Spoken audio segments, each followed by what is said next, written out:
यो भिडियोमा चाहिँ I'm gonna show you a countryside day in my life in Nepal. आज भोलि मौसम यस्तो राम्रो भइरहेको छ नि, एटलिस्ट फर मी। किन भन्नु पर्दाखेरि यो इलेक्सन भए पछाडि चाहिँ घाम नै लागेको छैन पहिलो कुरा त। प्लस यस्तो मिठो हावा चल्छ, बाहिर जाँदाखेरि घरभित्र चाहिँ गर्मी नै हुन्छ, तर बाहिर जाँदा आई फिल सो गुड। म चाहिँ यहाँ first thing in the morning green tea पिउँछु, so I am making that. I mean I can understand हजुरमध्ये कतिजनालाई घाम नलाएर अलिकति झ्याउ पनि लागिरह्यो होला, कस्तो ग्लुमी वेदर भनेर, but I am liking it. आजको लन्चमा चाहिँ हामीले अन्डालाई एड गर्नेछौँ, त्यसको लागि चाहिँ मैले सबैजनाको भागमा दुई दुईवटा आओस् भनेर अन्डा बोइल गर्न राख्दैछु। अब आज भोलि त अन्डा बनाउने रेसिपी पनि यति धेरै भइसकेको छ, तर आम gonna make a classic egg curry today. Plus अन्डा बोइल गर्ने पनि दुई तीनवटा टाइप्स, आई मिन कतिवटा अब थरी छ आई डोन्ट नो, तर मलाई थाहा भएको चाहिँ दुई तीनवटा छ नि त, हार्ड बोइल रे, सफ्ट बोइल वगेरा वगेरा फलाना ढिम्काना। बट यस, अब अन्डा बोइल गर्न राखेर म चाहिँ प्याज काट्न जाँदैछु। अनि प्याजलाई चाहिँ लामो नकाटिकन मैले चाहिँ क्युब्समा काटिरहेको छु, सो द्याट मसालामा मर्ज होस्। यो एग करीमा हामीले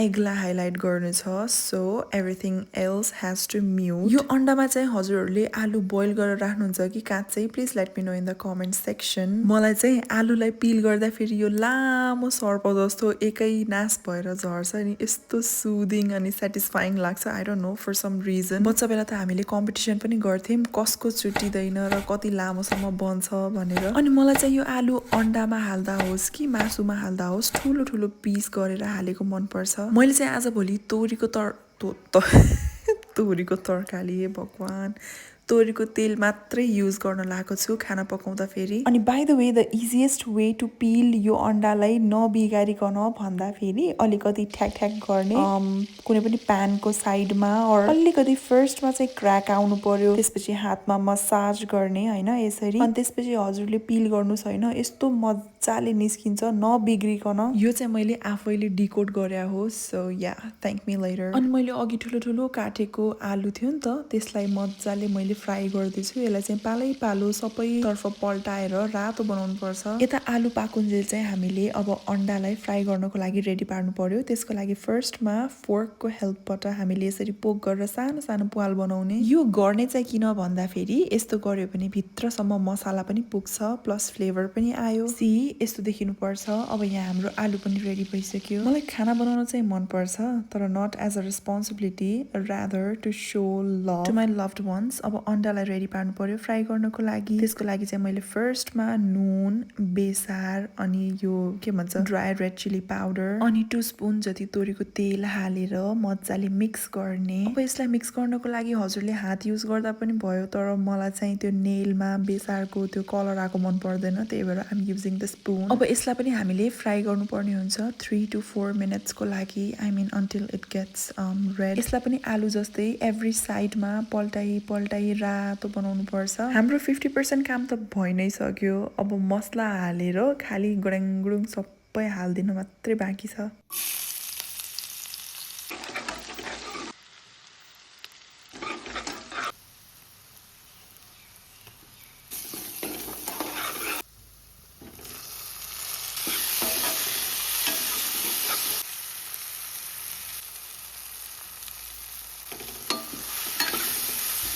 मसलाहरू त हालियो, अब अलिकति पानी हालेर म चाहिँ मसला पाक्नको लागि राख्छु, अनि पानी पनि सुक्छ, मसला पनि पाक्छ। यस्तो गर्यो भने चाहिँ कराईमा चाहिँ तल लाग्दैन। अनि साइड बाई साइड मैले यहाँ माम पनि बसाल्दैछु। तरकारी पकाउँदा फेरि मसला कसरी पाक्यो भनेर थाहा पाउने भन्दाखेरि तेल चाहिँ अलिअलि छुट्छ क्या, अनि त्यस्तो भयो भने चाहिँ मसला पाक्यो। त्यसपछि मैले पानी हालेर झोल त बनाउनु पर्यो। सँगसँगै हाम्रो 70% पाकिसकेको आलुलाई म सँगसँगै बोइल गर्न पनि राखिदिन्छु, so that by the time हाम्रो अन्डा हाल्ने टाइम हुन्छ आलु पाकिसक्या हुन्छ। हेर्दा हेर्दै अब माम पनि उम्लिसक्यो। आई थिङ्क माम पकाउने तरिका पनि मान्छेहरूको फरक फरक हुँदो रहेछ क्या हो। मैले चाहिँ यसरी पकाउँछु, अनि कतिजनाले चाहिँ एकैचोटि त्यो बिर्को लगाएर अनि सिटी लगाइदिने गर्नु हुँदो रहेछ। मलाई चाहिँ त्यसरी आई डोन्ट नो, म चाहिँ पकाउन सक्दिनँ। मजाले बोइल गरिसकेपछि मैले अन्डा पनि हालिदिएँ। यसपछि चाहिँ 2 to 3 मिनट्समा हामीले ग्यास बन्द गरिदिँदा हुन्छ अन्डाको। अनि म चाहिँ यसो बाहिरको हावा खान्छु भनेर बाहिर आएको थिएँ। कस्तो मजाको हावा लागिरहेको छ। मेरो लागि चाहिँ सोल नै रिफ्रेस गर्ने काम गर्छ।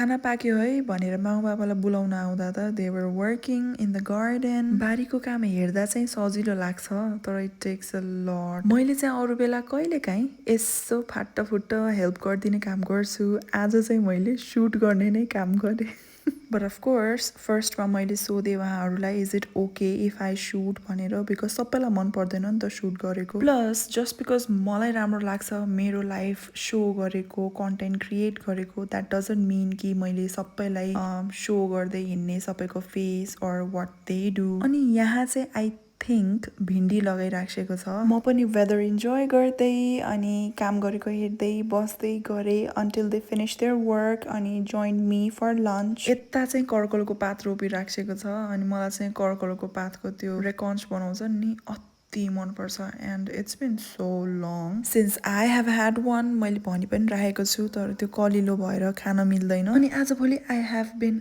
Loving living in the countryside I mean संसारमा यति धेरै कुराहरू भइरहेको छ अहिले झन् ग्लोबली त्यो वार पनि भइरहेको छ होइन अनि स्कार्सिटी भइरहेको छ ग्लोबली नै अनि आई जस्ट फिल कि maybe country side is the best सबै कुरा नेचुरल अर्ग्यानिक पाइन्छ अनि हाम्रो बारीबाट यो लसुन पनि रेडी भइसकेको छ यति धेरै त छैन but enough for a nuclear family यो कुकुरहरू चाहिँ आउट अफ द ब्लू किन भुकिरहेको छन् यति धेरै I just don't know but yeah I love them तर कहिलेकाहीँ चाहिँ अलिक धेरै नै भुक्छन् यो फुललाई के भन्छन् थाहा छैन but it is so beautiful finally काम चाहिँ सक्यो सबैजनाको अब म खुट्टा पनि धुन्छु बिकज म पनि बारीमा गएको थिएँ नि त चप्पलमा फोहोर लाग्छ I love spending quality time with my friends and families the loved ones जरुरी छैन त्यो घुमेर नै स्पेन्ड गर्ने होस् यु क्यान जस्ट सिट अनि be with each other be there for each other अनि just having the person by your side is sometimes just enough आज भोलि सोचिरहेको हुन्छु क्या म धेरै कुराहरू तर वान अफ द कुरा भनेको हाम्रो नेपाल कस्तो